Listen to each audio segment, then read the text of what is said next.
வணக்கம் and welcome to Red Carpet with me Kanimozhi. Every week நம்மளோட ஷோல திரை உலகத்துல நடக்கிற நிறைய சுவாரஸ்யமான இன்ஃபர்மேஷன்ஸ் அது மட்டும் இல்லாம திரை பிரபலங்களை பத்தின நிறைய இன்ட்ரெஸ்டிங்கான விஷயங்கள்லாம் பார்த்து என்ஜாய் பண்ணிட்டு இருக்கீங்க. ஸோ இன்னைக்கும் உங்களுக்காக எக்ஸைட்டிங்கான நிறைய விஷயங்கள் காத்துட்டு இருக்கு. ஸோ நோ மோர் வெயிட்டிங், வாங்க நிகழ்ச்சிக்கு போலாம். நம்ம ரெட் கார்பெட்ல முதலாவதா பார்க்க போறது மை டியர் லிஷா படத்தோட shooting spot. So my dear Lisha அப்படிங்கிற டைட்டில் கொண்ட படம் ஆல்ரெடி இருக்குங்க. ஸோ சேம் டைட்டில் வச்சு திரும்பவும் ஒரு படம் டைரக்ட் பண்றாங்க. மை டியர் லிஷா படத்தை டைரக்ட் பண்ணிருக்காரு ரஞ்சன். அண்ட் இந்த படத்துல லீட் ரோல்ல விஜய் வசந்த் அண்ட் சாந்தினி பேர் பண்ணி நடிச்சிருக்காங்க. அண்ட் இந்த படத்துக்காக மியூசிக் ஸ்கோர் பண்ணியிருக்காரு உதய். ஸோ இந்த படத்தோட ஷூட்டிங் ஸ்பாட்ல நடந்த நிறைய என்டர்டெய்னிங்கான விஷயங்கள்லாம் நம்ம ஷோல இப்போ உங்களுக்காக காத்துட்டு இருக்கு. வாங்க பார்க்கலாம்.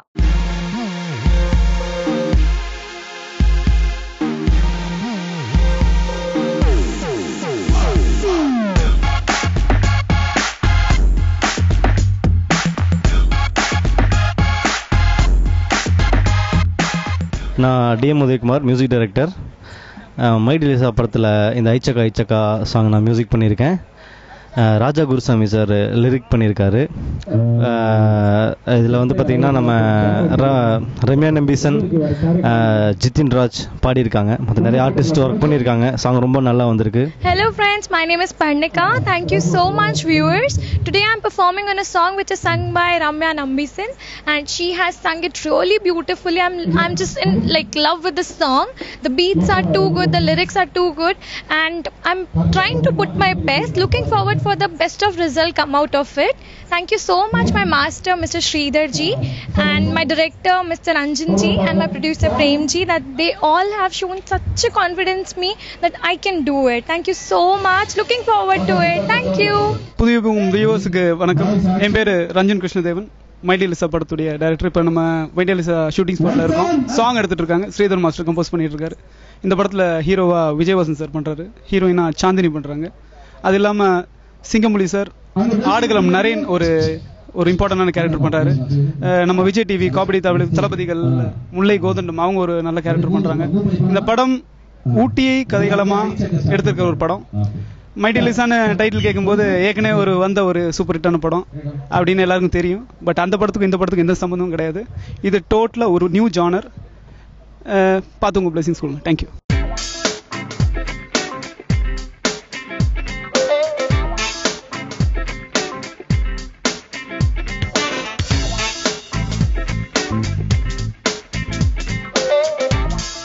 மிஸ்டர் ரஞ்சன், நல்ல ஸ்கிரிப்டு. கண்டிப்பாக அப்பயே அந்த காலத்தில் அந்த படம் ஹிட்டான ஒரு படம். அது கண்டிப்பாக கேவலப்படுத்தாது, அந்தளவுக்கு ஒரு நல்ல ஸ்கிரிப்டு. சரி, நடிக்க கூப்பிடுவாருன்னு பார்த்தேன். இல்லை ஃபஸ்ட் டைம் நீங்கள் இந்த படத்தில் ஒரு சாங் இருக்குது, ஒரு நல்ல சாங்கு, அந்த சாங்க்கு நீங்கள் டான்ஸ் ஆடணும் அப்படின்னாரு. யோசிச்சு பார்த்தேன், எவ்வளோ நாள் தான் சண்டையும் காட்சிகள் சண்டையும் அது இதையும் பண்ணிகிட்டு இருக்கிறது.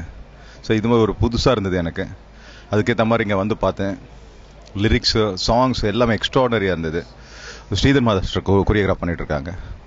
நல்லா டான்ஸ் ஆடி என்ஜாய் பண்ணிகிட்ருக்கேன். புதியகம் நேயர்களுக்கு வணக்கம். பின்னாடி பார்த்தீங்களா தெரியுது, ஃபைட் மாஸ்டர்ஸ்லாம் டான்ஸ் ஆடிட்டு இருக்காங்க. க்யூட்டாக ஜாலியாக ஆடுறாங்க. ஏன்னா இந்த சாங் வந்து ஒரு ஐட்டம் சாங், ஆனால் மெலோடி வித் த குத்து.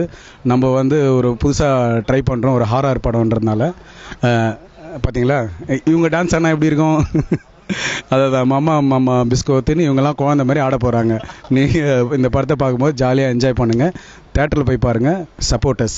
தேங்க்யூ. புதிய நேயர்கள் வணக்கம். நான் விஜய் வசந்த் பேசுகிறேங்க. மை டியர் லிஷா படத்தோட இறுதிக்கட்ட படப்பிடிப்பில் இருக்கும். ஃபைனல் சாங் சீக்வன்ஸ் போயிட்டுருக்கு. ஸ்ரீதர் மாஸ்டர் அதான் கொரியோகிராஃப் பண்ணுறாங்க, சீரியஸாக கொரியோகிராஃப் பண்ணிட்டு இருக்கிறாங்க. இந்த கேப்பில் நான் இன்டர்வியூ கொடுத்துட்ருக்கிறேன். மை டியர் லிஷா இது ஒரு ஹாரர் படம். இந்த படத்தை வந்து ரஞ்சன் டைரக்ட் பண்ணியிருக்காரு, பர்னிசர் கேமரா பண்ணியிருக்காரு. ஒரு அறிமுக மியூசிக் டைரக்டர் மியூசிக் போட்டுட்ருக்காங்க. ரொம்ப அருமையாக படங்கள்லாம் வந்திருக்கு. படம் ஆடியோ ரிலீஸ் கூடிய வரையில் வரும். மேபி நெக்ஸ்ட் மந்த் பிளான் பண்ணிட்டு இருக்கிறோம். படமும் சீக்கிரம் திரைக்கு வரும். திரையில பாருங்க. தேங்க்யூ.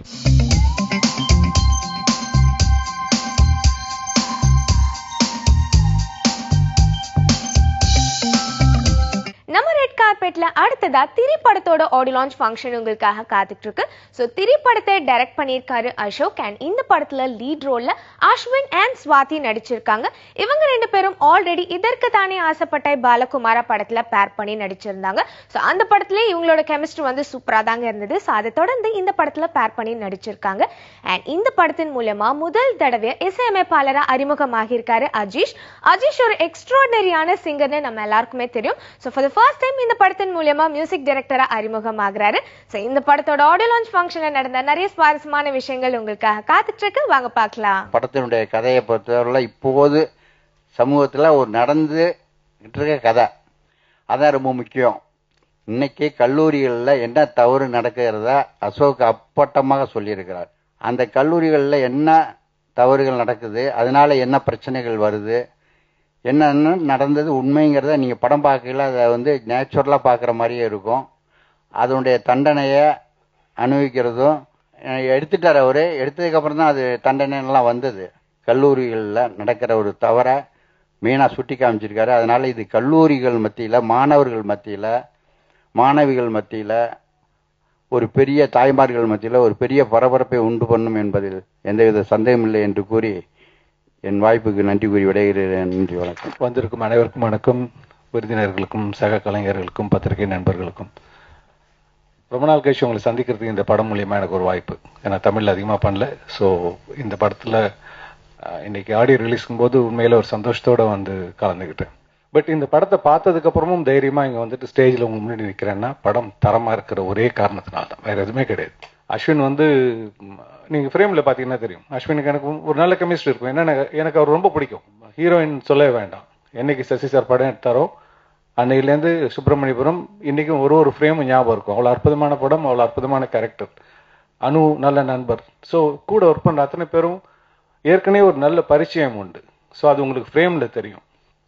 ஸோ இப்படி ஒரு டீமா சேர்ந்து எடுத்திருக்காரு. பட் ஒன்னே ஒன்று மட்டும் மனசார கேட்க முடியும், ஆதரவு கொடுங்க இந்த படத்துக்கு.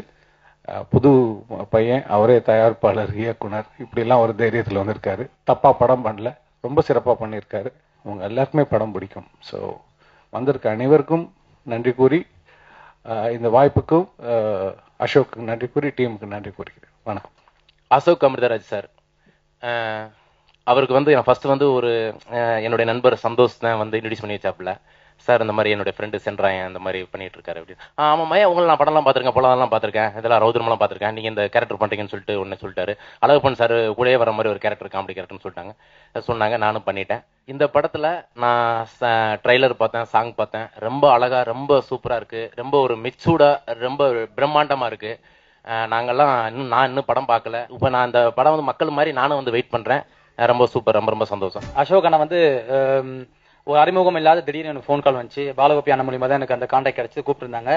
போனேன், கதை எதுவுமே சொல்லவே இல்லை. வந்தாரு, பார்த்தாரு, மேலே எங்கேயும் பார்த்தாரு. இதை வச்சு எதாவது பண்ண முடியுமா தான் ஒரு மைண்ட்ல ஓடி இருக்குன்னு நினைக்கிறேன்.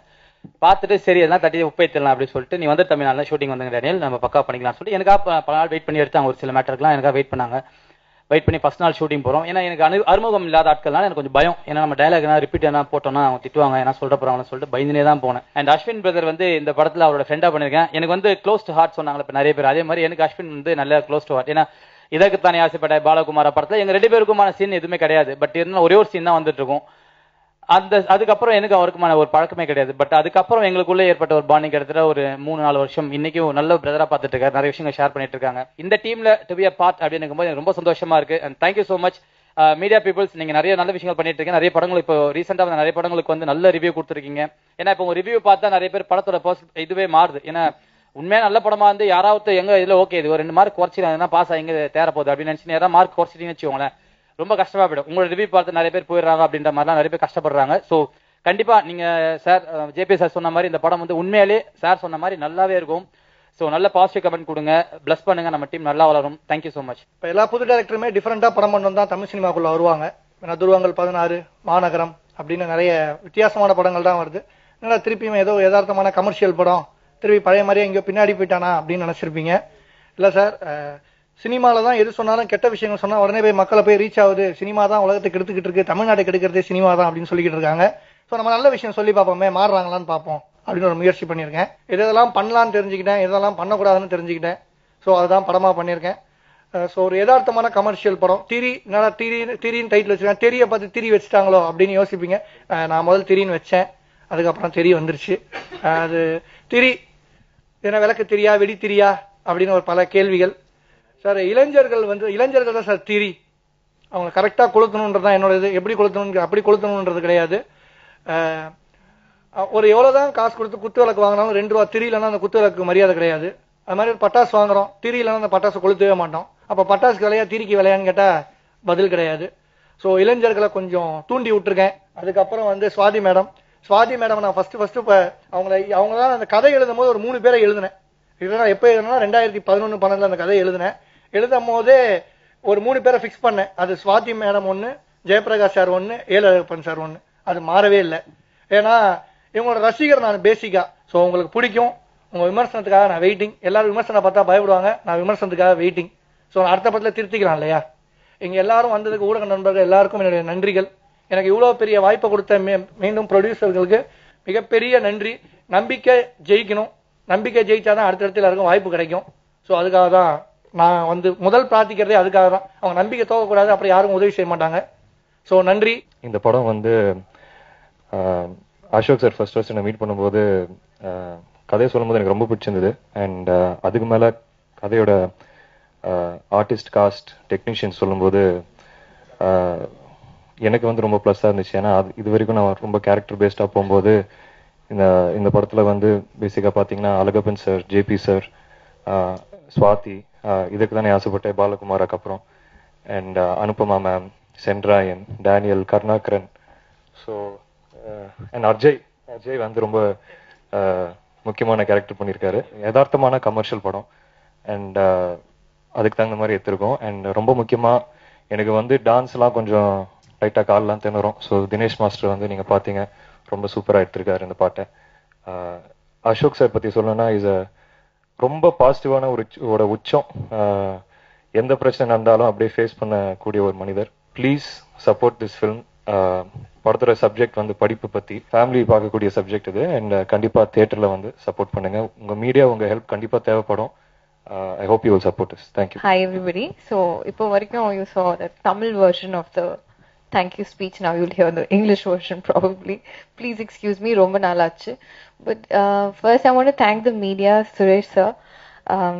No matter எவ்வளோ கேப் வந்தாலும் I see the same enthusiasm in the media and the same respect. So thank you so much that you make me feel so welcome.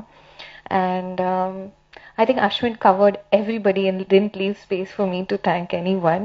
I agree with everything he said, and like Ashok sir put it, it's a Yadharthamana commercial film. It was lovely to work with my crush JP sir again, and Anupama ma'am and everybody else. And the music director is of course the star of the evening. Thank you for your music, and I hope you all like our effort and enjoy the film. Thank you so much. நம்ம red கார்பெட்ல அடுத்ததா மாயவன் படத்தோட press meet உங்களுக்காக காத்துட்டு இருக்கு. So இந்த படத்தை direct பண்ணிருக்காரு சிவி குமார். நிறைய எக்ஸ்ட்ராடனரியான படங்கள் ப்ரொடியூஸ் பண்ணிருக்காருன்னு நம்ம எல்லாருக்குமே தெரியும். ஃபார் எக்ஸாம்பிள் என்னென்ன படங்கள் அவர் ப்ரொடியூஸ் பண்ணிருக்காருன்னு பாத்தீங்கன்னா சூதுகவும், பீட்சா, இறைவி, இறுதி சுற்று போன்ற படங்கள் அவர் ப்ரொடியூஸ் பண்ணிருக்காரு. சோ அவர் ப்ரொடியூஸ் பண்ற படங்களே ரொம்ப வித்தியாசமான ஜானர் மூவியா தாங்க இருக்கும். சோ ஒரு படத்தை டைரக்ட் பண்றாருன்னா கண்டிப்பா இதுலயும் நிறைய வித்தியாசங்கள் இருக்கும் அப்படின்னு சொல்லி நம்ம எக்ஸ்பெக்ட் பண்ணலாம். சோ இவர் இந்த படத்தை டைரக்ட் பண்ண இந்த படத்துக்காக ஸ்கிரீன் பிளே பண்ணியிருக்காரு நலன் குமாரசாமி. இந்த படத்துல லீட் ரோலா நடிச்சிருக்கிறது யாருன்னு பாத்தீங்கன்னா சந்தீப் அண்ட் லாவண்யா பேர் பண்ணி நடிச்சிருக்காங்க. சந்தீப் யாருன்னு பாத்தீங்கன்னா ரீசெண்டா மாநகரம் படத்துல ஒன் ஆஃப் தி லீட் ரோல்ல நடிச்சிருந்தாரு. அதை தொடர்ந்து இந்த படத்திலும் ஹீரோவா நடிச்சிருக்காரு. அண்ட் இந்த படத்துக்காக மியூசிக் ஸ்கோர் பண்ணியிருக்காரு ஜிப்ரான் உலகநாயகனோட ஆஸ்தான இசையமைப்பாளர் நம்ம எல்லாருக்குமே தெரியுங்க. சோ இந்த படத்திலும் இவரோட மியூசிக் தான் நம்ம திரும்பவும் கேட்க போறோம். சோ இந்த படத்தோட பிரஸ் மீட்ல இந்த படத்தோட டீம் மெம்பர்ஸ் நிறைய விஷயங்கள் நமக்காக ஷேர் பண்ணியிருக்காங்க. என்ன சொல்றாங்கன்னு பார்க்கலாம்.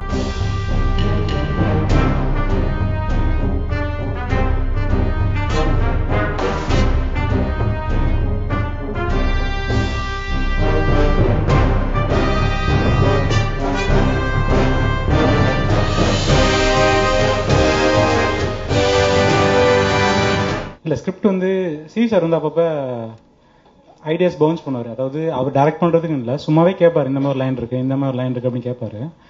ஸோ இந்த கதை ஒரு வாட்டி சொல்லியிருக்கும் போது டைரக்ட் பண்ற மாதிரிலாம் சொல்லன்ட்டேன். இந்த மாதிரி ரொம்ப நல்ல கதை இருக்குன்னு சொன்னா நான் சொன்னேன், இது அவர் சொன்னதுலேயே எனக்கு தான் பிடிச்சிருக்கு. நீங்க சொன்னதுல இது வரைக்கும் சொன்னதுலேயே நான் எப்பயும் ஆர்கியூ பண்ணுவேன், இதுல அந்த பிரச்சனை இருக்கு இந்த பிரச்சனை ஆர்கியூ பண்ணுவேன்.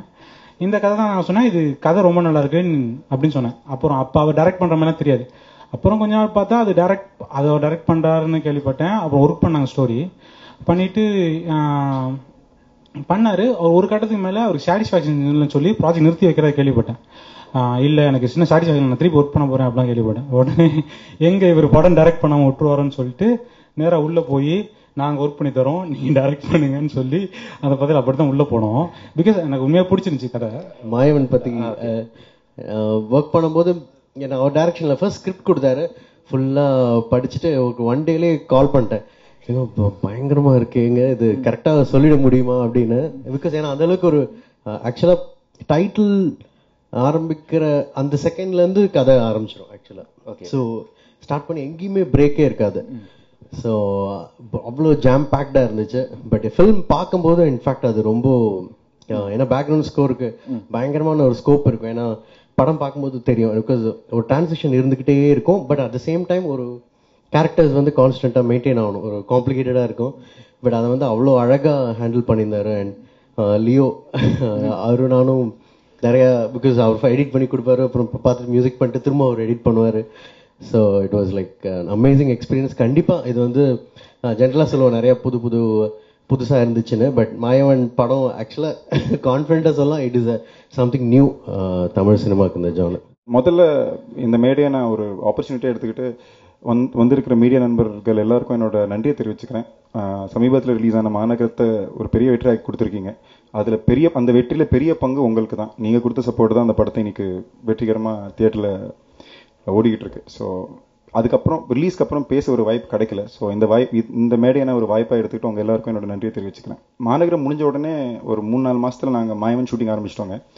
அண்ட் உண்மையாக சொல்லணும்னா மாயவனில் ஒர்க் பண்ணுறதுக்கு நான் ரொம்ப பெருமைப்பட்டுட்டு இருக்கேங்க. ரொம்ப பெருமையாக இருக்குது. ஏன்னா சிவி சாரோட டைரக்ஷன் டெபியூ அந்த படத்தில் நான் ஹீரோன்றது, அவர் எத்தனை ஹீரோவையோ எத்தனையோ ஆர்டிஸ்ட் எத்தனை டெக்னீஷியன் இன்ட்ரடியூஸ் பண்ணியிருந்தாலும் மறந்துடுவாரா ஞாபகம் வச்சு பாரு தெரியல, என்ன மட்டும் வாழ்க்கையில் மறந்துட மாட்டார். ஏன்னா அவர் முதல் படத்தில் ஹீரோ. அது ஒரு அப்படி அவருக்கு ஞாபகத்திலேயாவது கண்டிப்பா இருந்துருவேன்ற ஒரு சந்தோஷம் கண்டிப்பா இருக்கு. மாயவன் பத்தி அவர்ல எனக்கு ரொம்ப பிடிச்ச ஒரு விஷயம் என்னன்னாங்க, அவர் ஆர்டிஸ்ட்க்கு எவ்வளவு மரியாதை கொடுப்பாரோ அட் த சேம் டைம் அவர் டைரக்ஷன் டிபார்ட்மெண்ட்டுக்கும் சரி அவர் டெக்னீஷியன்ஸ்க்கும் சரி அவ்வளோ மரியாதை கொடுப்பாருங்க. அவ்வளோ வேல்யூ கொடுப்பாரு. அவர் அசிஸ்டன்ட் டைரக்டர் ஒருத்தருக்கும் சரி அவங்க ஒரு ஐடியாஸ்க்கும் சரி அவ்வளோ ஒரு மதிப்பு கொடுப்பாரு. அதுதான் அவர் ஒரு தயாரிப்பாளராக அவரோட மிகப்பெரிய வெற்றி அதுதான் நான் நம்புறேன். ஜிப்ரான் வேற லெவலில் பண்ணியிருக்கீங்க. தேங்க்யூங்க. முதல்ல நன்றி தேங்க்யூ சொல்லிக்கணும். ஏன்னா ஒரு ஆக்டர் எங்கேயா தப்பா நடிச்சா கூட அதை கரெக்டாக சேவ் பண்ணி விடுறது ஆர்ஆர் தான். So thank you Ghibran and thank you Leo. In this movie, I got to do a lot of things.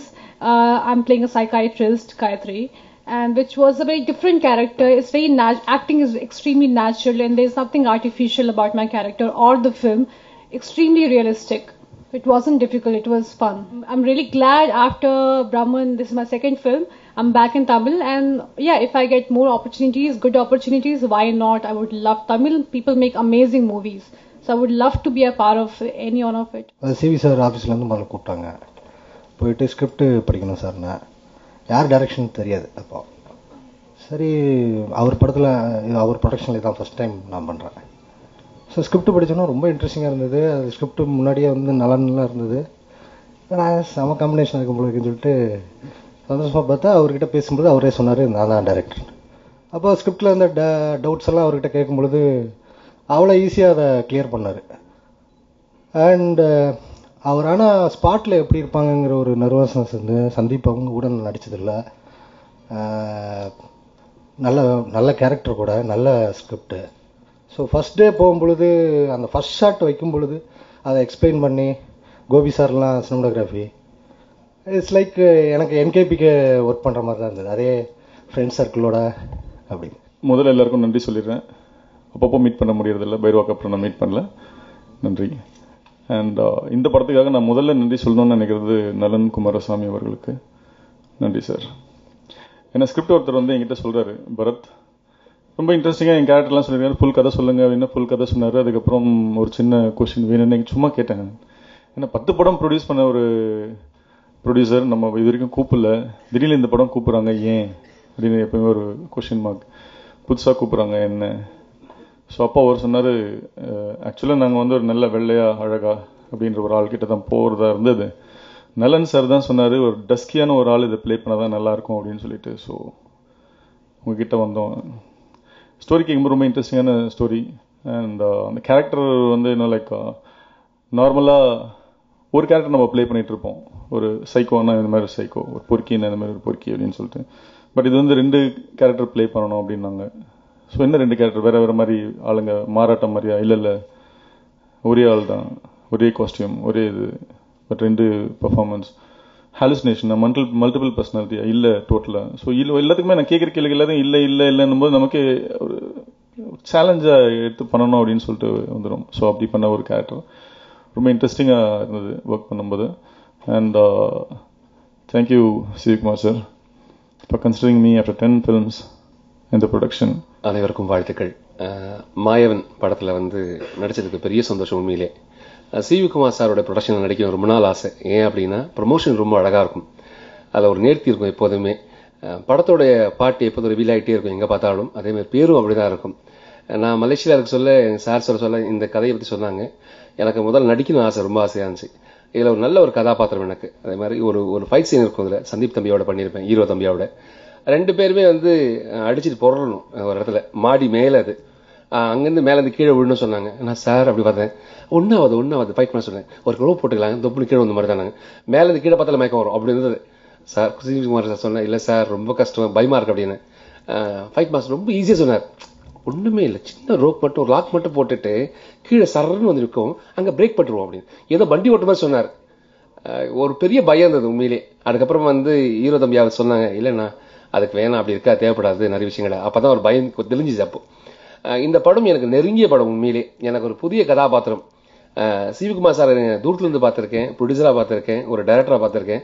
பெரிய சந்தோஷம். எல்லாருமே அவரோட டைரக்ஷன் நடிக்கணும் அப்படி ஒரு பெரிய ஆசை. ஏன் அப்படின்னா அதிக வார்த்தை வாயிலேருந்து வரவே வராது. ஷூட்டிங் நடக்குது கூட தெரியாது, ரொம்ப சாந்தமாக இருக்கும். யாராவது ஏதாவது கரெக்ஷன் சொன்னாங்கன்னா அசிஸ்டன்ட் டைரக்டர் வந்து கண்ணில் கூப்பிடுவார். அப்படி 2 வாட்டி அவர் பார்க்கலன்னா அப்படின்னாரு, காதல் சொல்லுவார். அசிஸ்டன்ட் டைரக்டர் நேரம் சொல்லுவாங்க, சார் இது இப்படி இல்லை, இது இப்படி தான், இது கொஞ்சம் பண்ணி. யாருமே தெரியாது கரெக்ஷன் சொன்னதே. அந்த கரெக்ஷன் திருப்பியும் நேர்த்தியாக வரைக்கும் உடைய மாட்டார். அந்த இடத்துல டைலாக் தப்பாக இருக்குது, திருப்பி போய் சொல்லுங்கள். 4 டேக்கு 6 டேக்கு எவ்வளோ டேக் போனாலும் சரி அது வரணும் அப்படின்ற ஒரு பெரிய பெர்ஃபெக்ஷன் ரொம்ப இருக்கும். அதில் சிவி சாங்கோட ஒர்க் பண்ணது ரொம்ப ரொம்ப சந்தோஷமா இருந்தது. அதே மாதிரி கோபி அமர்நாத் சாரோட கேமராவுடைய பதிவு ரொம்ப அழகாக இருக்கும். அதில் நானும் ஒரு கதாபாத்திரம் பண்ணது பெரிய சந்தோஷம். டானியல் வாலி சாருடைய அவருக்குள்ள நடிச்சது, ஜாக்கி ஷராஃபோட நடிச்சது. அவ்வளோ ஃபிட்டாக இருப்பார். இந்த வயசுலையும் அவ்வளோ ஃபிட்டாக வச்சிருக்காரு உடம்பை. அன்னைக்கு காஸ்டியூம் மாற்ற சொன்னாங்க, உடனே அங்கேயே கழட்டிட்டு அப்படியே மாற்றிட்டு அப்படி பார்த்து யார் பார்த்தாலும் பிடிக்கும் அவருக்கு. அப்படி இருந்தது. பெரிய சந்தோஷம். நலன் குமாரசாமியோடைய ஸ்கிரிப்டில் நான் உட்காந்து எழுதுறதுக்கு, நானும் நடிச்சதுக்கு பெரிய சந்தோஷம். ஏன் அப்படின்னா நெஞ்சுக்கு நீதினு ஒரு ஷார்ட் ஃபிலிம், முதல் ஷார்ட் ஃபிலிம் நலன் சாரோடைய ஷார்ட் ஃபிலிம் நடிச்சிருக்கேன் நான். அதில் ஒரு கதாபாத்திரம் பண்ணேன் நான். எனக்கு அதுலேருந்து நிறைய பரிமாற்றங்கள் நிறைய மாறி இருக்கு. எல்லாருக்கும் பெரிய நன்றி, வாழ்த்துக்கள். நான் பேசின வார்த்தைகள் யார் மனசையாவது புண்படுத்தி இருந்தா தயவு செய்து மன்னிச்சிருங்க. வாழ்க வளமுடன். இந்த படம் இது மாயவன், இந்த படத்தை வந்து டைரக்டர் ஆகணுன்ற எய்ம் எனக்கு இருந்ததே கிடையாது. எப்பவுமே வாழ்க்கையில் எனக்கு எப்பயும் பெருசாக லட்சியங்கள் வச்சுக்கிட்டதே கிடையாது. இதுதான் கடைசி வரைக்கும் ஆகி சாதிக்கணும் அப்படின்னு கிடையாது. வாழ்க்கை பயணத்தில் போயிட்டு இருக்கும்போது அடுத்தடுத்த ரோல் அப்படி சுவிட்ச் ஆகி போயிட்டு இருக்குங்கிறது என்னோட பாலிசியாக இருந்துச்சு. இந்த படத்தில் வந்து முதல்ல டைரக்ட் பண்ண முடிச்சோன்னா எனக்கு ஒரு நல்ல டிஓபி வேணும்னா அபிஸா கோபி என்னோட ரொம்ப க்ளோஸ் ஃப்ரெண்ட்ஸ். ஆக்சுவலி இன்றைக்கி அவரோட ஃபேமிலி இஷ்யூஸ்னால அவரால் இங்கே வர முடியல. அடுத்து யார் இதுக்கு வந்து காஸ்ட் பண்ணலாம் அப்படிங்கும்போது நிறையா பேரை யோசித்தோம். என்னோட அசிஸ்டன்ஸ் வந்து நிறையா பேரை சஜஸ்ட் பண்ணாங்க, இவர் பண்ணலாம் அவர் பண்ணலான்னு. ஆனால் எந்த ஒரு இமேஜும் இல்லாத ஒருத்தராக தேவைப்பட்டார் எங்களுக்கு. அதனால தான் சந்தீப் நாங்கள் சூஸ் பண்ணோம். கதை சொன்னோடனே அவர் பண்ணுறேன் அப்படின்னாரு. அதே மாதிரி இதுக்கு இந்த ஹீரோயின் கேரக்டர் வந்து ஒரு டிஃப்ரெண்ட்டான நலன் வந்து அவங்கள அந்த மாதிரி ஸ்கெட்ச் பண்ணியிருந்தாரு. அவங்க அந்த கேரக்டர் ரொம்ப அழகாக போட்டா பண்ணியிருந்தாரு. அதுக்கு பண்ணுறதுக்கும் இவருக்கு ஏற்ற மாதிரி ஒருத்தவங்க தேவை பண்ணி நம்ம லாவணி அவங்கள சூஸ் பண்ணோம். மியூசிக் பண்ணலாம் போது சந்தோஷ் தான் எனக்கு ஃபர்ஸ்ட் நம்ம சந்தோஷ் கூட பண்ணலாம் அப்படின்னு தான் பிளான் பண்ண. சந்தோஷ் நான் தான் பண்ணுவேன் அப்படின்னாரு. அப்புறம் நான் சொன்னேன், அப்போ தான் வந்து திங் மியூசிக் சந்தோஷ் வந்து எனக்கு ஜிப்ரான் இன்ட்ரடியூஸ் பண்ணி வச்சு இது பண்ணிட்டு இருந்தாரு. அப்போ ஜிப்ரானோட 2-3 படங்களோட ஆர்ஆர்லாம் கேட்டேன். அப்போ ஆர்ஆர் வந்து அவ்வளோ அற்புதமாக பண்ணி கொடுத்தாரு. அதேமாதிரி எனக்கு இந்த படத்தில் இன்னொரு பேக் போனாக இருந்தவர் வந்து ஆர்ட் டைரக்டர் கோபி. லியோ வந்து ஃப்ரம் த அட்டகத்திலேருந்து எனக்கு ரொம்ப க்ளோஸ் ஃப்ரெண்ட், ஒரு ஃபேமிலி ஃப்ரெண்ட் மாதிரி ரொம்ப பேக் போன். இந்த படத்துக்கு மிட் நைட் தான் டிஸ்கஷன். நாங்கள் ஷூட் முடிச்சுட்டு வந்துட்டு இன்னைக்கு இந்த மாதிரி நடந்துச்சு, இந்த சீன் இப்படி இருந்துச்சு, இப்படி கட் பண்ணலாம், அப்படி கட் பண்ணலாம், இந்த மாதிரி. ஸோ இது ஒரு கலெக்டிவ் டீம் ஒர்க்காக தான் அது ஒர்க் பண்ணோம். ஒரு ப்ரொடியூசர்னு பார்க்காம டேரக்டர் முதல்ல அக்செப்ட் பண்ணிட்டாங்க. அதனால தான் அவங்களால எல்லாரோடையும் என் கூட ஒர்க் பண்ண முடிஞ்சிச்சு. அதே மாதிரி லியோ இந்த படத்தை எடிட் பண்ணணும். ஃபர்ஸ்ட் டே நாங்கள் வந்து ஷூட்லாம் முடிச்சுட்டு நாங்கள் எடிட்டிங் உட்காரும் போது அவர் என்கிட்ட சொன்ன விஷயம், சார் நான் வந்து நீங்கள் நம்ம ப்ரொடியூசர்னா நீங்கள் உங்கள் ரூமில் இருக்கும்போது மட்டும்தான், இங்கே வந்துட்டா நீங்கள் டேரக்டர் தான், நான் டேரக்டர் எடிட் பண்ணும்போது தான் அவங்க பண்ணுவேன், நீங்கள் ப்ரொடியூசராக என்னை எந்த இன்ஃப்ளூயன்ஸ் பண்ணக்கூடாது, அப்படி இருந்தால் தான் நான் எடிட் பண்ணுவேன், இல்லைனா பண்ண மாட்டேன் அப்படின்னாரு. இன்னும் நிறைய சண்டை போட்டுறோம் நானும் லியோ. இந்த படத்தை எடிட் பண்ணி முடியல அவ்வளோ எல்லாருக்கும் எல்லா எடிட்டர் கூட வர மாதிரியான பிரச்சனைகள். பட் ஆனால் படத்துக்கு எது தேவையோ அதை எல்லாருமே பார்த்து செஞ்சிருக்காங்க. So I thank all my cast and crew for their wonderful support on me. Thank you so much. நம்ம ரெட் கார்பெட்ல அடுத்ததா ஒரு சினிமா பிரபலமோட பர்த்டே இருக்குங்க. ஸோ அவருக்காக நம்ம வந்து பர்த்டே விஷ் பண்ண போறோம் நம்ம புதியுகம் சார்பா. ஸோ யாருக்கு பர்த்டே அப்படின்னு பார்த்தீங்கன்னா மோகன்லால். ஸோ மோகன்லால் மலையாளம் அண்ட் தமிழ் 2 லாங்குவேஜஸ்லையுமே வந்து ஒரு ஃபெமிலியரான ஹீரோ அப்படின்னு சொல்லிட்டு நம்ம எல்லாருக்குமே தெரியும். ஸோ இவர் எப்போ பிறந்தார் அப்படின்னு பார்த்தீங்கன்னா 1960 May 21 அன்னைக்கு இவர் பிறந்தாருங்க. ஸோ May 21 அவருக்கு பர்த்டே. ஸோ இவர் நடித்த படங்கள் பார்த்தீங்கன்னா 1980s இவரோட சினிமா கெரியரை ஸ்டார்ட் பண்ணினாரு. இவர் முதல் முறையாக மலையாளம் படத்தில் நடித்தார். அண்ட் அந்த படத்தோட பேர் என்ன அப்படின்னு பார்த்தீங்கன்னா மண்ணில் விரிந்த பூக்கள். அதை தொடர்ந்து பார்த்தீங்கன்னா மலையாளம்ல மட்டுமே கிட்டத்தட்ட 320 மூவிஸ் நடிச்சிருக்காரு. அண்ட் மலையாளம் தவிர்த்து தமிழ், தெலுங்கு அப்படி இப்படின்னு ஏகப்பட்ட லாங்குவேஜஸ்ல நிறைய படங்கள் நடிச்சிருக்காரு. மோகன்லால் தமிழ்ல முதல் முறையா அறிமுகமான படம் என்னன்னு பாத்தீங்கன்னா கோபுர வாசலிலே. என்னதான் கோபுர வாசலிலே படத்துல முதல் தடவை நடிச்சிட்டாலும் அவரோட 2வது படமான இருவர் படத்துல தான் தமிழ் பொறுத்த வரைக்கும் ஃபேமஸ் ஆனாருங்க. அதை தொடர்ந்து ஏகப்பட்ட படங்கள் தமிழ்ல நடிச்சிருக்காரு. இப்போ ரீசெண்டா கூட பாத்தீங்கன்னா உன்னை போல் ஒருவன், அது மட்டும் இல்லாம ஜில்லா படத்துல விஜய்க்கு அப்பாவா நடிச்சிருந்தாரு. ஸோ இந்த மாதிரி தமிழ், தெலுங்கு அண்ட் மலையாளம் ஏகப்பட்ட லாங்குவேஜஸ்ல வந்து இவர் ஒரு டாப் ஹீரோவாவே திகழ்ந்துட்டு இருக்காரு. ரீசெண்ட் டேஸ்ல மோகன்லால் நடிச்ச 2 படங்கள் அவரோட கெரியர்ல ரொம்பவே முக்கியமான படங்களா அமைஞ்சிருந்தது. ஸோ அது எந்தெந்த படங்கள் அப்படின்னு பாத்தீங்கன்னா திருஷ்யம் அண்ட் புலிமுருகன் படம்ங்க. ஸ்பெஷலி திருஷ்யம் படத்துக்காக பாத்தீங்கன்னா பெஸ்ட் ஆக்டர் அவார்டும் அவர் வாங்கியிருந்தாரு. ஸோ இவ்வளவு படங்கள்ல நடிச்சிருக்காரு. அண்ட் எக்ஸ்ட்ராடினரியான ஆக்டர் நம்ம எல்லாருக்குமே தெரியும். அதுக்கேத்த மாதிரி அவார்ட்ஸும் நிறைய தானே வாங்கியிருப்பாரு. ஸோ அந்த வகையில 5 நேஷனல் அவார்ட் அண்ட் ஏகப்பட்ட ஸ்டேட் அவார்ட்ஸ் வாங்கியிருக்காரு. ஸோ மென்மேலும் அவரோட கெரியர்ல அவர் சக்சஸ்ஃபுல்லா இருக்கணும் அப்படின்னு சொல்லிட்டு நம்ம சார்பா வாழ்த்துக்கள் தெரிவிச்சுக்கலாம். அண்ட் ஒன்ஸ் அகெயின் மோகன்லால் சருக்கு ரொம்ப பெரிய பர்த்டே விஷஸும் நம்ம புதியுகம் சார்பா சொல்லிக்கலாம்.